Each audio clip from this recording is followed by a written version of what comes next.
Sare, wali Mas Sare.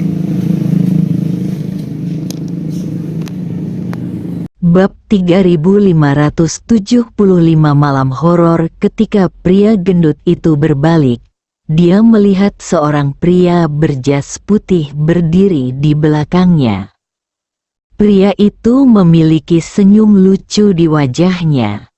Pria itu bertubuh jangkung, dengan wajah persegi yang dipenuhi tanda-tanda kejam, dan sepasang mata tajam yang seolah mampu melihat ke dalam hati orang.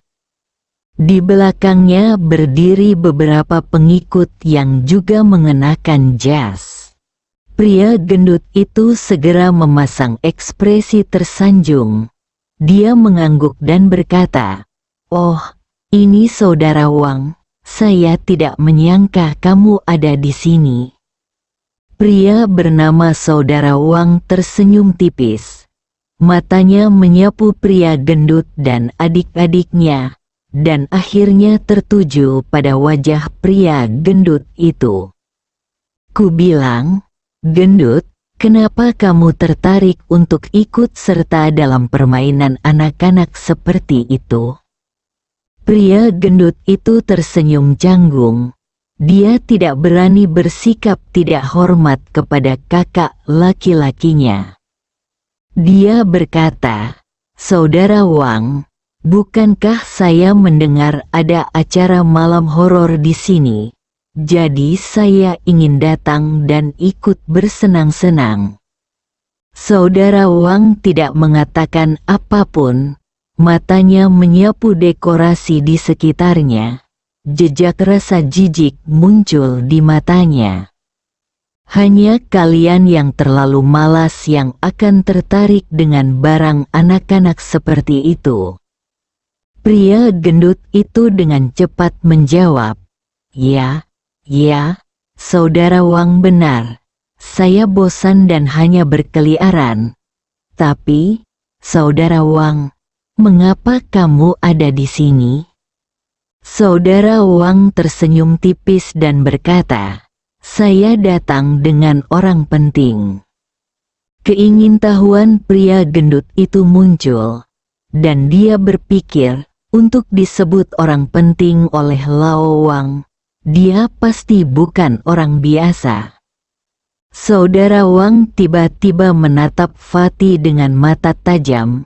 "Sialan, pernahkah kamu mendengar bahwa seseorang telah melakukan hal-hal buruk di perbatasan Yuncheng baru-baru ini, bukan?"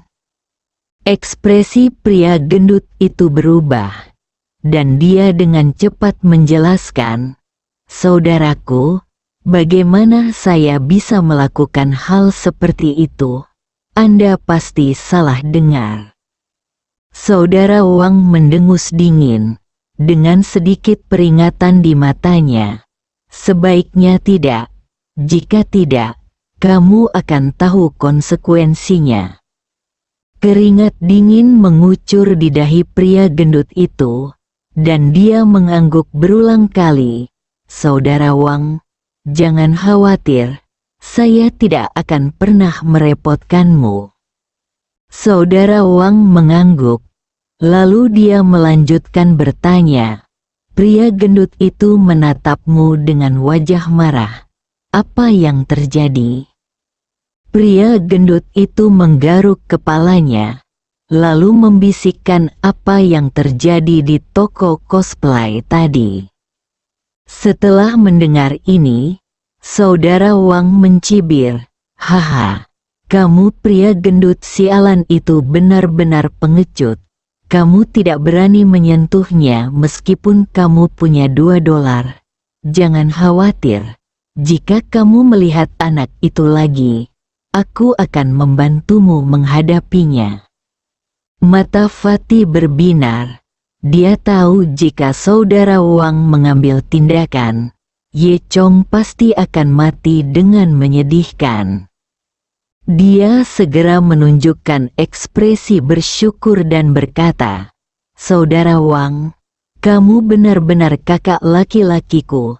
Dengan kata-katamu, aku merasa lega."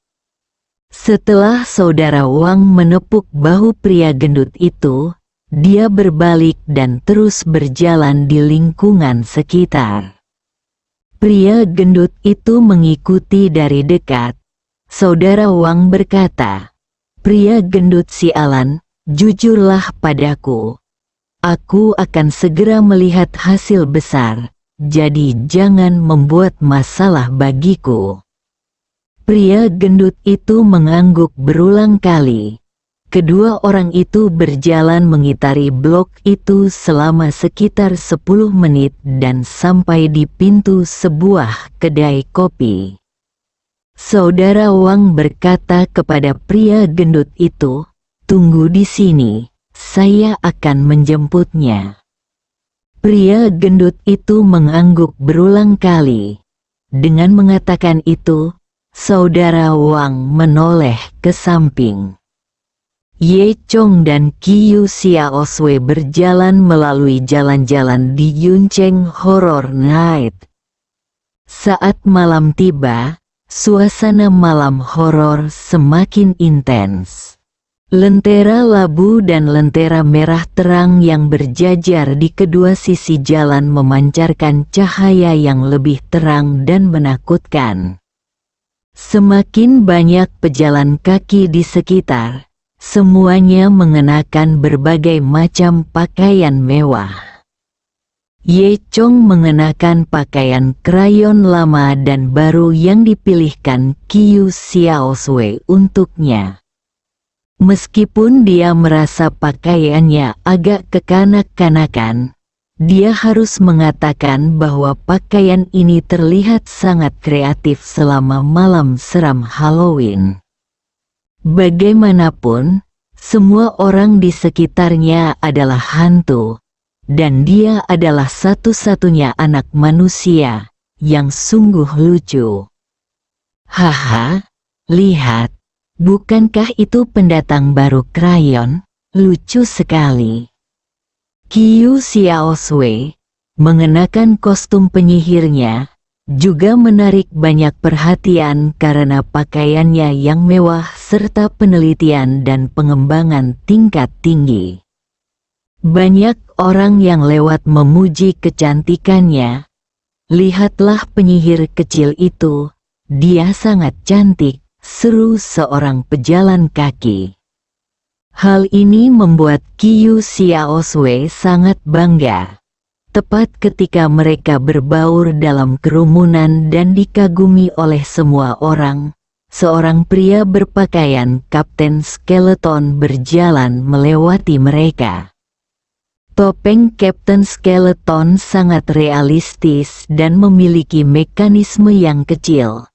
Ketika mekanisme pada topeng tersebut ditekan, topeng tersebut dapat berdarah. "Hei, saudaraku, kamu adalah satu-satunya di lingkungan ini yang berpakaian seperti pemula krayon. Kamu benar-benar kreatif," kata Kapten Skeleton dengan sedikit menggoda. Qiu Xiaoswei mendengus tidak senang. "Bisakah kamu peduli?" Kapten Skeleton terkekeh, lalu diam-diam menekan tombolnya. Darah tiba-tiba tertinggal di topengnya. Efek khusus yang tiba-tiba ini mengejutkan Qiu Xiaoswei. "Ah!" Qiu Xiaoswei berteriak dan meraih lengan Ye Chong dengan erat. Kapten Skeleton tertawa. Ye Chong tersenyum dan menghibur. "Jangan takut, itu semua palsu." Qiu Xiaoswei mendengus dan menatap kosong pada Kapten Skeleton. "Aku akan mati, kamu membuatku takut setengah mati." Ye Chong tersenyum. Qiu Xiaoswei menarik Ye Chong dan terus berjalan ke depan. Keduanya terus bergerak maju, dan Ye Zhan tiba-tiba menyadari bahwa beberapa orang sangat ketakutan sehingga mereka berbalik dan lari setelah melihat mereka. Sepertinya dia sangat ketakutan. Ye Chong merasa sangat aneh di hatinya. Dia berpikir dalam hati, tidakkah kalian semua tahu kalau ini palsu? Lagi pula, aku berpakaian seperti pemula krayon. Mungkinkah gaun pemula krayon ini juga bisa menakuti orang? Saat mereka berjalan, mereka sampai di depan pintu sebuah kafe. Akibatnya, saya kebetulan bertemu dengan pria gendut yang berdiri di depan pintu. Ketika Fatih melihat Ye Chong dan Qiu Xiaosui, dia tertegun sejenak.